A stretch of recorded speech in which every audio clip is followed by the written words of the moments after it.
65,000-এরও বেশি নবীন ভোটার সেখানে রয়েছে। স্বাভাবিকভাবে সকলেরই কিন্তু নজর রয়েছে সেই নবীন ভোটারের দিকে। কিন্তু আমরা যদি দেখি যে এবারকার যে বিধানসভা নির্বাচন, অর্থাৎ রাজ্যে 60টি বিধানসভা কেন্দ্র, তার মধ্যে অসংরক্ষিত অর্থাৎ সাধারণের জন্য রয়েছে 30টি, এসসি সংরক্ষিত রয়েছে 10টি এবং এসটি সংরক্ষিত আসন রয়েছে 20টি। স্বাভাবিকভাবেই এই 60টি বিধানসভা কেন্দ্রে সেখানে লড়াই করছে একাধিক প্রার্থী সেখানে রয়েছে এবং সর্বাধিক 55টি আসনে লড়াই করছে কিন্তু শাসক দল বিজেপি। অর্থাৎ বিজেপি যেখানে চাইছে যে ডাবল ইঞ্জিনের সরকার, তারা বলছে যে ভবিষ্যৎ নির্মাণের স্লোগান নিয়ে তারা সেখানে ভোটের ময়দানে। অপরদিকে বামফ্রন্ট এবং কংগ্রেস সেখানে বলছে যে গণতন্ত্র পুনরুদ্ধারের লড়াই এবং গণতন্ত্র পুনঃপ্রতিষ্ঠার ডাক দিয়ে তারা সেখানে নির্বাচনে লড়াই করছে। কিন্তু প্রশ্ন হচ্ছে, গণদেবতারা কার পক্ষে রায় দেবে? এবং পূর্ব নির্ধারিত সময় অনুযায়ী সকাল 7টা থেকেই বিভিন্ন যে ভোট কেন্দ্র রয়েছে রাজ্যের, সেই ভোট কেন্দ্রগুলোতে টোটাল ভোট কেন্দ্র যেখানে রাজ্যে রয়েছে 3,337টি ভোট কেন্দ্র, সেই ভোট কেন্দ্রগুলিতে সকাল 7টা থেকে কিন্তু পূর্ব ঘোষণা অনুযায়ী ভোট গ্রহণ সেখানে শুরু হয়ে গেছে। তো দর্শক বন্ধু, আমরা আবারও জানিয়ে রাখি যে সকাল থেকে প্রত্যেকটি ভোট কেন্দ্রে কিন্তু গণদেবতারা তাদের যে গণতান্ত্রিক অধিকার, সেই গণতান্ত্রিক অধিকার প্রয়োগ করার জন্য সকাল থেকে ঘুম থেকে উঠে কেউ বা সকালে টিফিন করেছেন, আবার কেউ বা সকালবেলা ঘুম থেকে উঠে প্রথমই নিজের যে গণতান্ত্রিক অধিকার, সেই গণতান্ত্রিক অধিকার প্রয়োগের জন্য সেখানে ভোট কেন্দ্রে গিয়ে উপস্থিত হয়েছেন। এবং ইতিমধ্যে আমাদের কাছে যে ছবি রয়েছে, সেই ছবিতে কিন্তু আমরা জানি যে গণদেবতারা রয়েছে তারা কিন্তু ভোট কেন্দ্রগুলোতে গিয়ে সেখানে দীর্ঘ লাইনে অপেক্ষা করছেন তাদের গণতান্ত্রিক অধিকার প্রয়োগ করার জন্য। তো কয়েকটি ভোট কেন্দ্রকে যদি আমরা বাদ দিই, তাহলে বাকি অধিকাংশ ভোট কেন্দ্রের মধ্যে ইতিমধ্যে কিন্তু ভোট শুরু হয়ে গেছে। তো আমাদের যারা প্রতিনিধিরা রয়েছে ইতিমধ্যে কিন্তু প্রতিনিধিরা সেখানে ভোট কেন্দ্রগুলিতে পৌঁছে গেছেন এবং গণতান্ত্রিকদের যে মতামত সেটা জানার চেষ্টা করছেন। আমরা এই মুহূর্তে আমাদের যে প্রতিনিধি রয়েছে শেষাদ্রি, আমরা জানি যে বর্দোয়ালি বিধানসভা কেন্দ্রে রয়েছে, আমরা যোগাযোগ করার চেষ্টা করব শেষাদ্রির সাথে। হ্যালো শেষাদ্রি, তুমি কি শুনতে পাচ্ছ আমার কথা? হ্যালো শেষাদ্রি, তুমি কি আমার কথা শুনতে পাচ্ছ? হ্যাঁ, শোনা যাচ্ছে। হ্যাঁ, শোনা যাচ্ছে। ইন্দ্রজিৎ, বলো। আমি আবার বলছি, শেষাদ্রি, তুমি কি আমার কথা শুনতে পাচ্ছ? উন্নয়নের বাড়ি কার কণ্ঠে উঠবে রঙের জয়ধ্বনি। দেখতে চোখ রাখুন ত্রিপুরা বিধানসভা নির্বাচন সবচেয়ে বড় সম্প্রচার। হ্যাঁ, ইন্দ্রজিৎ, তোমার কথা একদম শুনতে পাচ্ছি, আমি সবারই ক্লিয়ার নজর শুনতে সেই পাচ্ছি। বিধানসভা কেন্দ্রের দিকে, কারণ এই কেন্দ্র থেকে কিন্তু প্রতিদ্বন্দ্বিতা করছেন রাজ্যের মুখ্যমন্ত্রী মানিক সাহা। অপরদিকে এই কেন্দ্রে রয়েছেন কংগ্রেসের প্রার্থী আশিস সাহা। আমরা আবারও যোগাযোগ করার চেষ্টা করছি। শেষাদ্রি, তুমি কি আমার কথা শুনতে পাচ্ছ? আঞ্চলিক দলের লড়াইয়ে সকরণ ত্রিপুরার রাজ্য রাজনীতি। কাকে চাইছে ত্রিপুরাবাসী? দুই প্রতিদ্বন্দ্বী দলের জোট নাকি ডাবল ইঞ্জিন সরকারের 5 বছর? বারবারই যোগাযোগ করার চেষ্টা করছি যান্ত্রিক ত্রুটির জন্য। আমরা আবারও চেষ্টা করছি। শেষাদ্রি, তুমি কি আমার কথা শুনতে পাচ্ছ?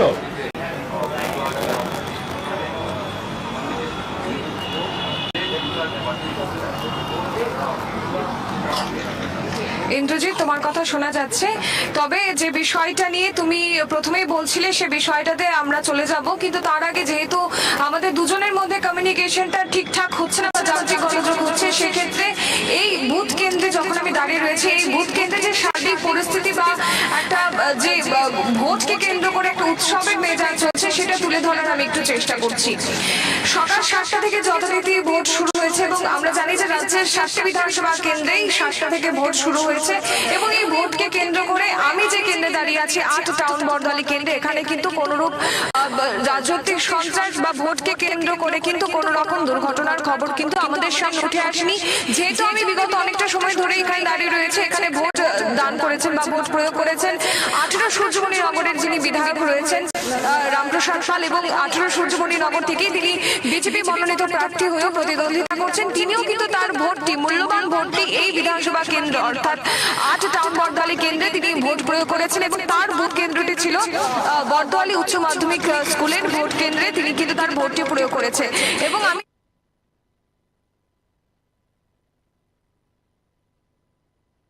যে বুথ কেন্দ্র রয়েছে বা ভোট কেন্দ্র রয়েছে বড়দলি উচ্চ মাধ্যমিক স্কুল, এবং এখানে যেই জায়গাটা দাঁড়িয়ে রয়েছে এখানে 5টি বুথের ভোট গ্রহণ চলছে। 31, 37, 38, 39 এবং 45। আমি বিস্তারিত আমাদের দর্শকদের জন্য খানিকটা জানাবো যে এখানে টোটাল ভোটার রয়েছে 47,080 জন, অর্থাৎ 8 টাউন বড়দলি কেন্দ্রে যে টোটাল ভোটাররা রয়েছে তা হচ্ছে 47,080 জন, এবং সেই সঙ্গে মেল ভোটার রয়েছে 8 বড়দলি কেন্দ্রে 22,301 জন, এবং ফিমেল ভোটার রয়েছে সঙ্গে 24,778 জন, এবং থার্ড জেন্ডার রয়েছে একজন ভোটার।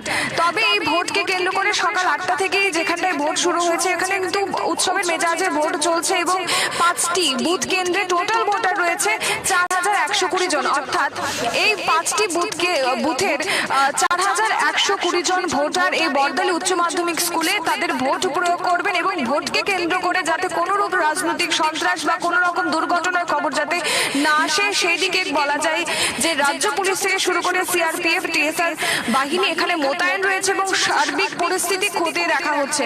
আমরা ভেতরেও কথা বলছিলাম, যারা যারা এখানে প্রবীণ ভোটাররা রয়েছেন বা নবীন ভোটাররা রয়েছেন তাদের কিন্তু ভোটকে কেন্দ্র করে এখনো পর্যন্ত এই কেন্দ্র থেকে বা এই বুথ কেন্দ্র থেকে কিন্তু কোনো রকম তাদের অভিযোগ উঠে আসেনি। তবে আমি একটু জানাবো যে ত্রিপুরা বিধানসভা নির্বাচন 2023 একটা বলা যায় যে ত্রিপুরার বিধানসভা নির্বাচন যতগুলো হয়েছে সেই বিধানসভা নির্বাচনগুলোর মধ্যে সব থেকে একটা মূল্যবান বিধানসভা নির্বাচন এবারে 2023 বিধানসভা নির্বাচন।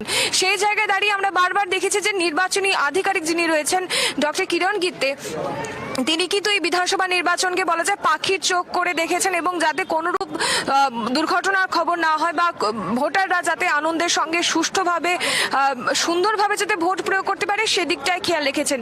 এবং আমরা দেখেছি যে বিরোধীদের পক্ষ থেকেও বারবার বিভিন্ন ধরনের অভিযোগ করছিল যে ভোট সন্ত্রাস, ভয়ভীতি ইত্যাদি ইত্যাদির। তবে গতকালের আগের দিন অর্থাৎ গত পরশু দিন হেল্পলাইন নাম্বার চালু করা হয়েছে 60টি বিধানসভা কেন্দ্রের জন্য। 60টি ভোটার হেল্পলাইন ল্যান্ডলাইন নাম্বার যেরকমটা রয়েছে তার সঙ্গে রয়েছে ভোটার হেল্পলাইন হোয়াটসঅ্যাপ নাম্বার, এবং সে সঙ্গে আমি জানাবো যে এইবার জনপ্রতিনিধিত্ব আইন 1951 এর ধারা 135 মোতাবেক কোনো ভোটারকে প্রত্যক্ষ বা পরোক্ষভাবে জবরদস্তি করা বা ভয় দেখানো বা হুমকি দেওয়া হয় বা তাকে ভোট কেন্দ্রে বা ভোট দেওয়ার জন্য নির্ধারিত স্থানে যদি যেতে বাধা দেওয়া হয় সেক্ষেত্রে কিন্তু তাদেরকে কারাদণ্ড দেওয়া হতে পারে বা তাদেরকে কিন্তু জরিমানা সহ 3 বছর পর্যন্ত হতে পারে।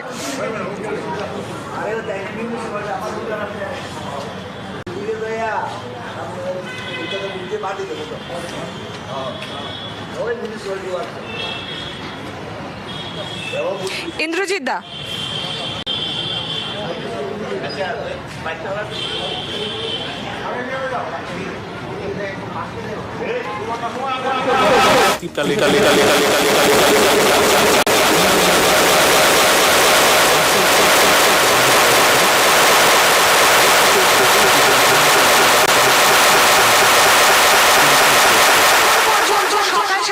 ভোট নেওয়া শুরু হয়েছে।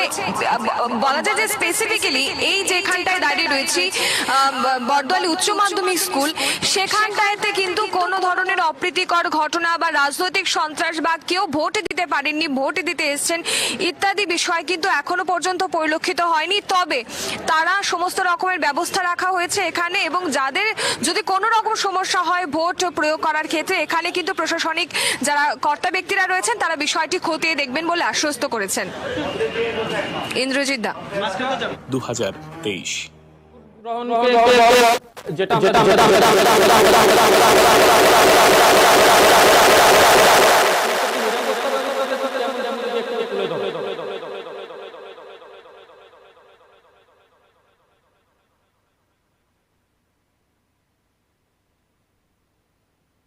দুই প্রতিদ্বন্দ্বী দলের জোট নাকি ডাবল ইঞ্জিন সরকারের 5 বছর, নাকি গ্রেটার ত্রিপুরাল্যান্ডের দাবি, ভেদাভেদের রাজনীতি না উন্নয়নের বাণী।